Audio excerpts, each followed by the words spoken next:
Hello my friends, no, your eyes do not deceive you. I am sat in a hotel room. I don't want to be sat down, but one, life got in the way, sometimes it does, but ups and downs never stops. This is my burden and this is my curse. And I got in this hotel room and realized, oh man, there's no light in here, so we're just gonna have to do it sat down like a schmo. However, WWE just did have a SmackDown show. I have opinions, you have comments. That's what we're gonna do here. We're still gonna wiggle our arms around like we're doing a conductor, and let's take the finger of power. The good bits and up. Bad bits are down. First thing we saw on this week's episode of SmackDown was a video reminding us that a couple of weeks ago on Raw, Damian Priest had beat up Bad Bunny. Just enjoy that sentence for what it is. It also led into Damian Priest and Finn Bálor, who really does need a rest, taking on Rey Mysterio and Santos Escobar, and we're still calling them the LWO. And the greatest part about this is that Rey and Santos did lose, so much like we did back in WCW, if you're in the Latino World Order, you're never allowed to win. Also, despite being more over than he has been in ages, Mysterio losing here made me laugh. Because this is what Dominic Mysterio has done to me. I'm such a big fan of his that when his deadbeat father does get defeated, I'm like, yeah, I've been corrupted. Otherwise, yeah, all these guys have been smashing it recently and they smashed it again here too, which is what Daddy Ray tried to do when he'd do a moonsault. So Damian Priest basically stopped him midair and he totally murked him. Bálor also got in and worked the chin for a while. And I'm not joking, which is when Santos Escobar got the lukewarm tag, and while he did all right for a little bit, eventually he went for a dive. Bálor was like, nobody wants to see you a dive, you absolute moron, and he just took him out with a clothesline. Once again, my negative Nancy side was here, or at least me cheering for the villains. I kind of want Judgment Day to win it all. It ended up with Escobar and Priest going at it, and there's definitely something in that matchup when finally we got the proper hot tag to Rey Mysterio, and you know the deal, he went wild. He flew at Finn again, and once more we should do something properly between these two guys. He hit the 619, then Santos Escobar hit the splash. This is when it turned out they were a couple of idiots, because they were beating up Finn Bálor. He wasn't even the legal man. That was, of course, Damian Priest, so he got back in the ring. He hit the massive chokeslam onto Santos, and he got the 1-2-3. And even in this crazy hotel room, I was going, yeah. Because Damian Priest, he's part of the JD. Shouldn't have called him the JD. I massively regret it. So when he gets a win, it feels like a win for us all. What? Good opening match. Damo also threatened the Naughty Rabbit after this, because he's like, oh, you're turning up to Raw, are you? Well, you better not be a bad boy. So we'll see that in a few days. We then got reminded that last week we did have a big old destruction between Sikoa and Matt Riddle, and we're doing that again in the main event, but it will be no DQ when Rhea Ripley went to visit Adam Pearce. Now, she was a little bit worried because the WWE draft is coming up, so maybe she could get more to Raw. So given that this is her chance, she wants to challenge Rhea Ripley at Backlash. I sat back in this stupid chair and went, ruh-roh. Now, Adam Pearce reacted like this was her asking to go to the moon. You want to take on the SmackDown Women's Champion? Like, I know Ripley is intimidating, but it's still a wrestling match. And he agreed to this. And look, we are getting this at Backlash. And do you know what else we are getting at Backlash when an image just popped up at the end of SmackDown? Omos versus Seth Rollins. Now, unless I fell into a coma, these two haven't even had a chat, these two haven't even had a conversation, these two haven't even gone for a cup of coffee. It was like someone in the graphics department accidentally hit play and someone shouted, oh no, who hit publish on the Seth Rollins image? But this is actually happening at the pay-per-view premium live event, and I'm sorry, it's got to get it down. Now, I love Omos, and I actually think we should turn him babyface because the real life Omos is super duper entertaining, and Seth Rollins is one of the biggest superstars you have. You can't just make random matches like this. He needs stories, and he needs narratives, and he needs tales, so I can't do anything else. Down. We also got this excellent video reminding you that Shinsuke Nakamura was back, and this was like watching something from the Teenage Mutant Ninja Turtles. But it basically served so we could finish it, and we cut to Karrion Kross and Scarlett. Now, he said it's not his fault he's hurt people, because it's in the cards, referring to his tarot cards. I was like, Karrion, come here 1 second. I dare you to go and tell that to the cops. Not only are you still going to get locked up, but they'll probably extend your sentence. He wants to take away Nakamura's honor, though, whatever that means. When I did sit here and think about it, I thought it sounded a little bit dirty. When we had the funnest match ever.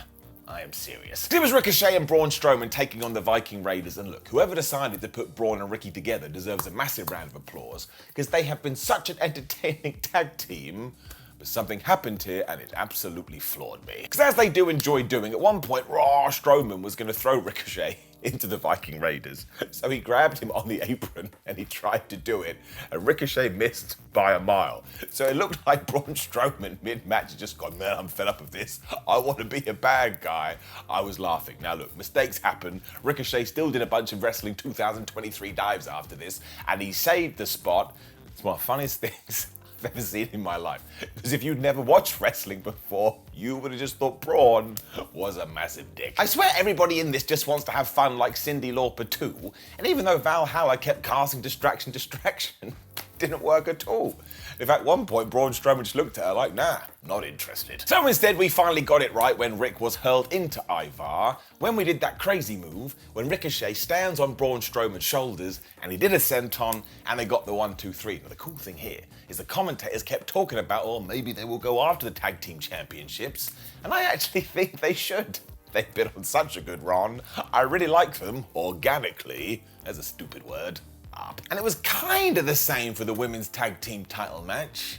Kinda. Because I do think that Liv Morgan and Raquel Rodriguez are bonding. They've got like this nice entrance now. And Chelsea Green and Sonya Deville are a tag team are absolutely wonderful because they walked to the ring. Not only did they cut this ridiculous promo, but they were just trying to do whatever they could to cut corners, including putting their feet on the rope. The referee would like, look, you're not allowed to do that. So they would put their feet on the rope. And the referee would like, please, would you stop it? So you know what they did? They put their feet on the rope. So I think at one point during this, I was like, you know what? We should make Green and Deville the tag team champions. But sadly, we didn't. And instead, we did a little bit of a silly finish. Because to get back at what Chelsea Green had been doing recently, she went to the outside to get Raquel. Liv Morgan had some water and she went, and she spat it into her face, because again, that's what they had done on Raw. Which is when Liv hit the most devastating move in all of sports entertainment, the surprise roll-up. And Raquel then kind of got in the ring and used her own legs for leverage, and they got the 1, 2, 3. And I couldn't help but say to myself, wait a minute, you couldn't have just hit your move and win? Why are we doing surprise roll-ups? I genuinely don't mind that move at all. I only turned it into a thing because it does happen all the time. But this was one step too far. You honestly could have got out of this in 1,000 different ways. You'd already gone with the water. Should have made that noise. It made me sound ridiculous. So that is getting it down. But look, I actually quite like Raquel Rodriguez and Liv Morgan as champions. And if WWE just focuses on a little bit more, I think we can actually get somewhere. So let's all close our eyes and keep our fingers crossed. Up. We then cut to Kayla Braxton after this, was being her usual troll self. Because she was chatting to Matt Riddle and she was all like, Matt, what you doing? Facing Solar Sikoa so close to Backlash? And he was like, yeah, I don't mind this. He beat me up last week, so now I need my revenge. He also told us that Kevin Owens and Sami Zayn weren't around though, because they were training for their WrestleMania main event tag team rematch next week. Now, I will get to this later, but as a little bit of a spoiler, I don't know what's going on at WWE HQ, but this was borderline ridiculous. Don't worry about that for now though, because we got to our Intercontinental title match. My word, it rocked. For it was Xavier Woods taking on Gunther with the championship on the line, and we actually let these two go. Thank goodness. I was genuinely pleased too because Woods got to smash it here, and even though he kind of went strike to strike with Gunther for a little while, eventually the IC champ started to chop him. He was falling down like he was being shot. I totally get it, would have killed me. This is when I realised I actually did want the Intercontinental Championship to change hands because I just liked Xavier Woods so much, and when he slid through Gunther's legs and he started to hit him with elbows, I totally lost my mind. He also hit a dive to the outside, threw Gunther back inside where he climbed to the top rope and he hit this top rope leg drop, and the ref went 1 and the ref went 2, and even though my brain went, Simon, you're being a goober, he's not going to win, I went 3. Gunther kicked out. Woods was able to escape the powerbomb when, bless this guy, he just kept going for the most devastating move in all of sports entertainment because he totally gets it. But sadly, Gunther does too. So eventually he cut him off, absolutely smashed him, and he applied the choke. And as I've told you 1,000 times, you can't breathe, you'll die. It's probably not worth doing that in a wrestling match. Gunther won. So this was absolutely excellent, and we should do more things like this. Take guys that deserve an opportunity and can go, and put them in the ring with other guys that have an opportunity but can still go. I think this was the highlight of the damn show. May have to go apologize to the people in that room because I was making a lot of noise. Weird guy. Up. They got a reminder about everything that had happened at WrestleMania when Kevin Owens and Sami Zayn did win the WWE Unified Tag Team Championships, which is when very handily out came the Usos. And they were sick and tired of people asking how they felt after this loss, And I actually totally get it. What do you think they're gonna say? It's like when you bang your head into something and someone else goes, oh, are you okay?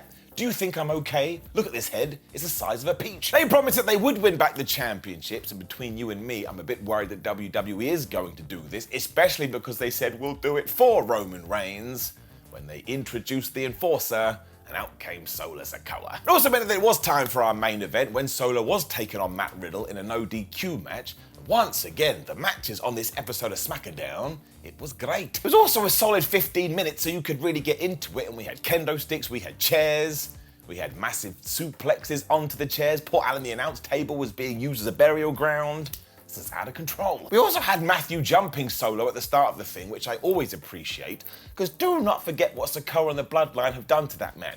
You're not going to get in a ring and lock up. You're going to be like, man, there he is, I should go get him. His big revenge is when he was able to bury Solo Sikoa under Alan the announce table. But of course, Jimmy and Jay were watching this. They came out and they just did the Bloodline stuff we'd seen for a long time. It also totally distracted Riddle because he is a professional wrestler and he can't handle this, so he did a massive dive onto them, which is when Solo appeared from under the table and Michael Cole acted like this was the Godzilla or something.